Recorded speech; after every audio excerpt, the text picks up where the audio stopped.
Tivesse que escolher alguns livros pra indicar pra alguma pessoa, qualquer pessoa, mesmo sem eu conhecer a pessoa, provavelmente seriam esses que eu vou falar agora. Então, sem mais delongas, vamos lá. Vou falar sobre cada um, só que uma breve sinopse, só pra você ficar com vontade de ler, sem spoiler, eu prometo. Tá, e o primeiro eu já vou começar com um dos meus favoritos, que eu já li já faz um tempo, confesso que não é tão recente. Mas ele se chama Flores para Algernon. Esse livro ele é basicamente sobre um homem que ele tem deficiência cognitiva e isso impacta diretamente na vida dele, nas relações dele. E aí ele é convidado a fazer parte de um experimento que já havia sido testado em ratos, que vai aumentar essa cognição dele. E uma das minhas coisas favoritas é que esse livro ele é em formato de diário. Então você vê lá o personagem escrevendo com erros ortográficos, tipo você com S, e você vai acompanhando o progresso dele e você fica muito imergido nessa experiência, justamente porque é em formato de diário. E você vai vendo tudo o que tá acontecendo e é muito interessante. É um dos meus favoritos. Tá, o próximo é o Corcunda de Notre Dame. Se você não leu, mas assistiu o filme da Disney, eu sinto te falar que não tem nada a ver. Basicamente, é muito diferente, sabe? Tipo, o da Disney é um filme que ele é feito pra criança, então não tem muita coisa triste. E o livro tem algumas coisas tristes, sim. Mas a história tem algumas coincidências, né? Tem coisas que acontecem no livro, que acontecem no filme, então por isso que eu não vou falar muito da história, eu vou falar mais sobre a leitura em si, pra você não desistir. No primeiro capítulo, confesso pra vocês que eu li umas 4 vezes esse capítulo, porque eu não tava entendendo, eu me senti muito burra. E aí, depois que eu li umas 4 vezes, comecei a entender melhor. Fui pro 2, e aí as coisas começaram a fluir. Mas, adianto a vocês que o livro ele tem muitas palavras difíceis já, faz muito tempo, né?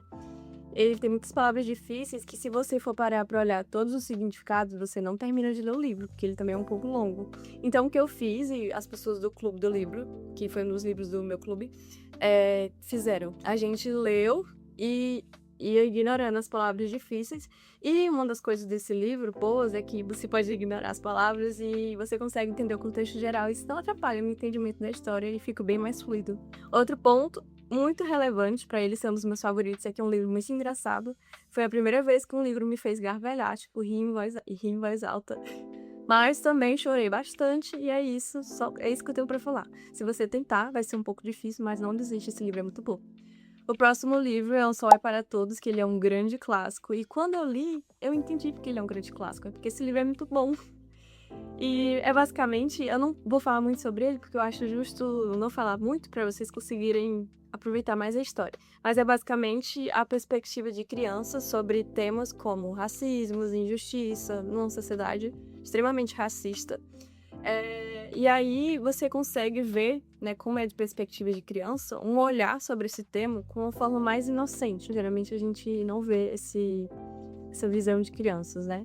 Então, esse é um ponto muito positivo pra mim. O livro é ótimo, a história é ótima. E como eu falei, não quero falar muito pra não estragar a experiência dele.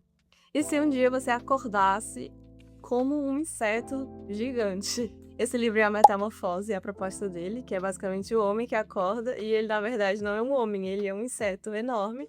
E o que eu gosto mais desse livro é que o ponto dele ser um inseto não é tão relevante assim, do tipo assim, meu Deus, eu sou um inseto. Não é isso, a história não é sobre isso.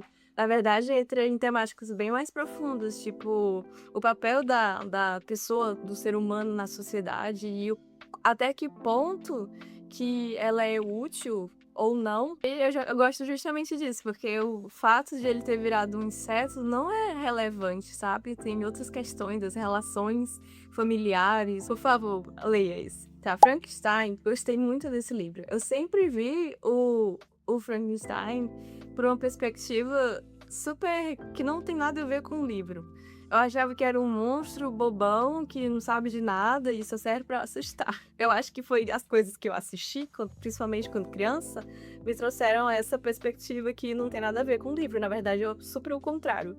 Ele é super consciente, super, sabe, profundo, faz umas reflexões. A gente tem muita reflexão sobre responsabilidades, responsabilização por ações que a gente faz.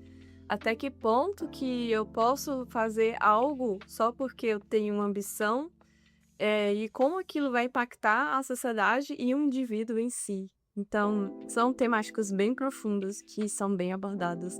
É muito interessante, tipo, desde o momento que ele é construído até o desenvolvimento dele, em si, realmente como se fosse um bebê, né, crescendo e se desenvolvendo, e você acompanhando todo aquele processo e a relação dele com a natureza e o processo de sobrevivência é incrível. Eu fui totalmente surpreendida e eu gostei muito desse livro. E eu trouxe alguns bônus, não são meus favoritos da vida, mas eu gostei muito a ponto de gravar um vídeo falando sobre eles. Um deles foi Os Sete Maridos de Evelyn Hugo.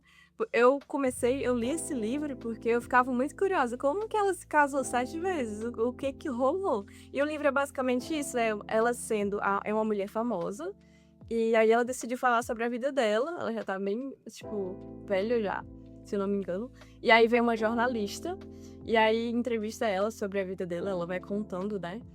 E aí você sabe todas as fofocas, e é incrível. Por que que essa mulher casou 7 vezes? Tipo assim, esse daqui eu acho que ele é bem famoso até, que é o Verity.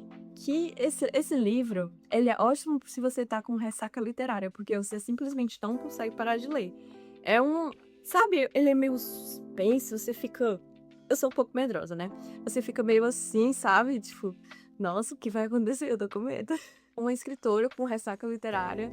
E aí tem uma escritora muito famosa, que inclusive ela até, tipo, admirava.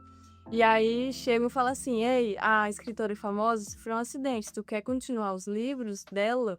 Porque tem que continuar, né?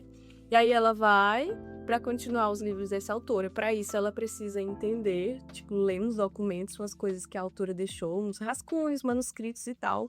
E aí ela descobre coisas chocantes, coisas assim de arrepiar. E aí esse livro, ele vai encaminhando, engatando a história, e você fica, meu Deus, o que vai acontecer? O que vai acontecer? O que vai acontecer? E aí você fica meio doida até terminar. Tipo, teve um dia que eu sentei e tinha que terminar, porque senão eu não ia dormir direito.